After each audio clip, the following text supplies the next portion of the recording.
National Weather Service in Des Moines has issued a severe thunderstorm warning for southeastern Polk County in central Iowa, western Jasper County in central Iowa, till 2 a.m.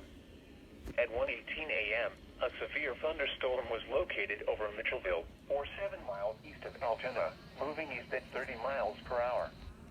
Expected hazards include 60 miles per hour wind gusts and nickel-size hail.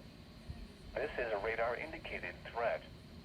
The following impacts are expected. Expect damage to roofs, siding, and trees.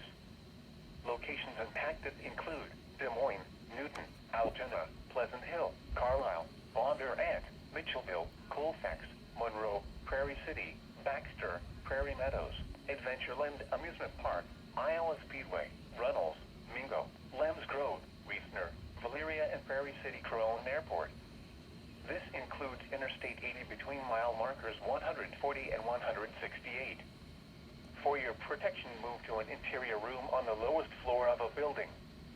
Repeating, a severe thunderstorm warning has been issued until 2 a.m. for the following counties in Iowa, Jasper, and Polk.